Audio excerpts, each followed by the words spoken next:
Hello and welcome back to the channel. As always, I'm your host, Morgan. Today, my filming setup looks a little different because I'm sitting at my desk with an article from Reuters pulled up that I want to talk about. I don't have it printed. I don't have any printed notes. I don't have my binder. I'm hoping that this is going to be a little bit more unstructured and a little bit more informal to just get some thoughts out there. So it's November 9th, 2024, around 6 p.m. and let's get into what's kind of going on in my brain. A few days ago, the United States of America held our presidential election along with the seat of the president. Several seats, well, quite a few seats in Congress in both the House and the Senate were up for election as well.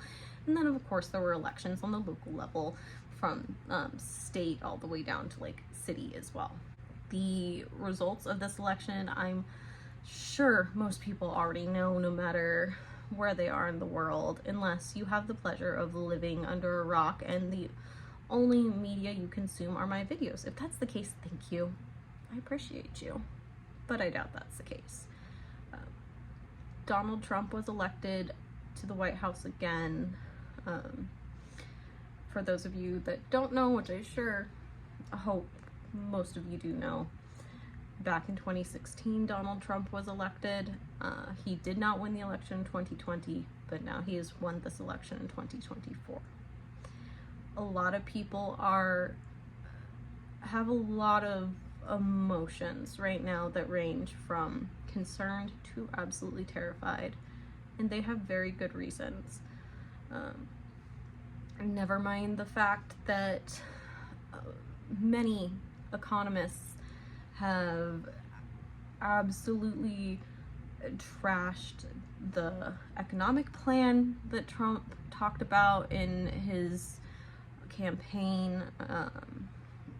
There are massive human rights issues, like him wanting to strip rights away from trans people and gay marriage being up in question again, maybe not officially, but the Supreme Court has basically signaled that if they can get gay marriage brought up ahead of them again, that's in danger as well. So if you're a member of the LGBTQIA plus community, your entire identity is being attacked. Women in general run the risk of losing the right to choose, even though Trump did say that he is not going to take away the right to choose whether or not one stays pregnant. His vice president, J.D. Vance, has explicitly said that he does support a federal ban. I'm dancing around saying the word because of YouTube, so please fill in those blanks. I hope I made it clear enough for you. There are so many other things we could talk about, but I don't want to ramble too much.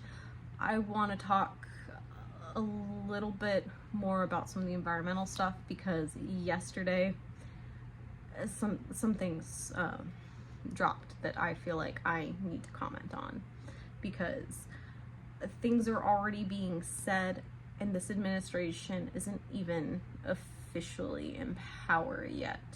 So these are the things that we're going to have to keep an eye on, that we're going to have to basically fight if we care about climate change or environmental protection. And those are things that I care about, because if you really get down into the nitty-gritty of it, climate change, environmental protection, all of that stuff also goes hand in hand with human rights as well, because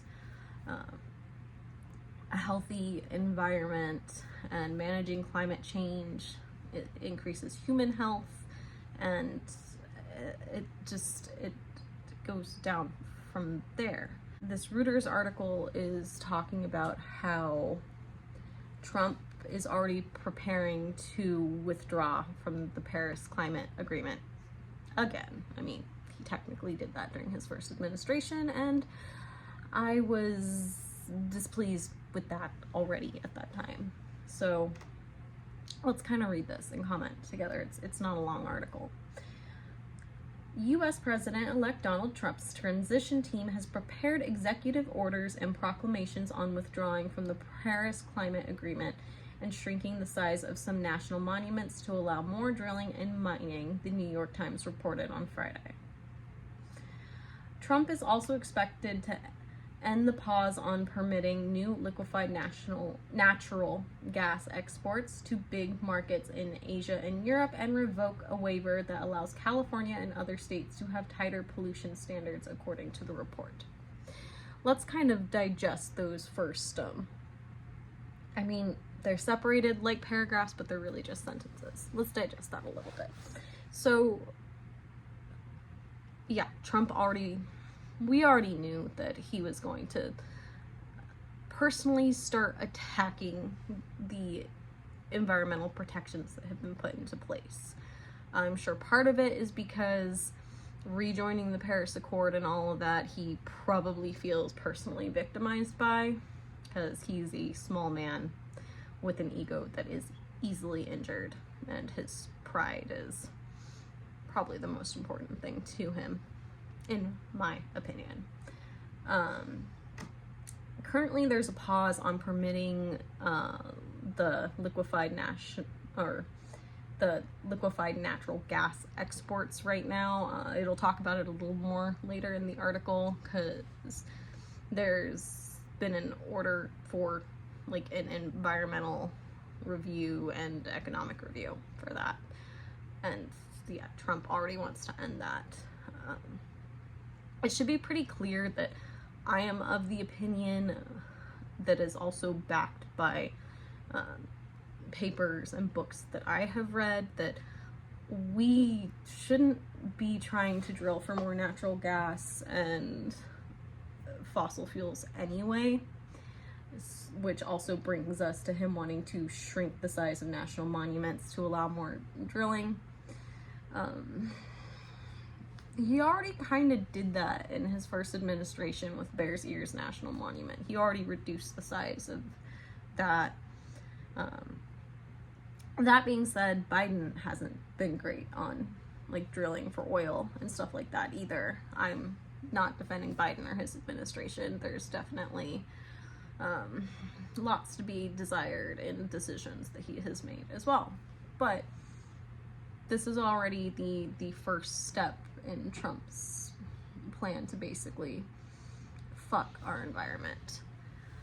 And then I find it, for someone who comes from the party of states' rights, wanting to revoke a waiver that allows states like California. I'm from California. I live in California. I love California. I also hate it in some ways, but you know, no place is perfect. End of the day, I'm pretty proud to be from California. But basically revoking the right of states to have pollution standards and things that differ from federal regulations. If you're all about states' rights, why are you doing that?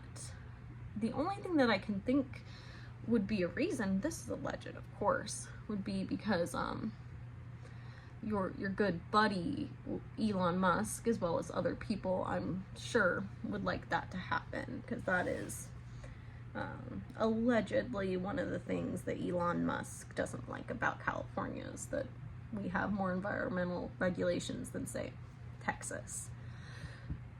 But you know, that's all just kind of speculation on my part here, but concerning to me, especially since you are like the party of states' rights and stuff, that you are now trying to attack states' rights to, you know, protect their environment. Moving on. Trump promised during his campaign to take many of the actions listed in the report. Caroline Leavitt, a spokeswoman for the Trump transition team, said in a response to a Reuters request that the results of Tuesday's election gave him a, quote, mandate to implement the promises he made on the campaign trail. He will deliver, end quote.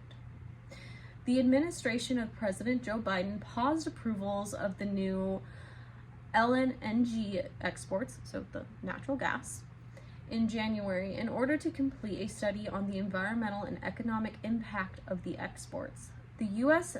Energy Department will have a draft updated analysis out for a 60-day public comment period before the end of the year, a department official said. So, basically what I'm getting from that quote is that, and again, this is speculation, that Trump is planning to just try to seize total power, and that's scary, even just not at a climate perspective, but I don't want to dwell too much on that right now. This video is already kind of getting longer than I really wanted it to be, but yeah, so I don't really see why it's a bad thing to pause the approvals of exporting the natural gas right now to finish that environmental study and like the economic impact study. Like, why would you want to push for that so bad unless your buddies are wanting it? But we already know that Trump's side doesn't care about the environment. We already know that Trump is on the side that doesn't believe climate change is real because they seem to equate climate with the weather, which climate is not the same as the weather. And we can talk about that more in another video if you really want me to. But let's move on here. Some people on the transition team are discussing moving the headquarters of the Environmental Protection Agency out of Washington, the report said, citing unnamed people involved in the discussions. And that's the end of the article. I can't decide if that last sentence about moving the headquarters of the Environmental Protection Agency is ominous or not. We already know that basically, if you look in Project 2025, which before you say that's not Trump's plan, he's denied having any involvement with it. Yeah, whatever.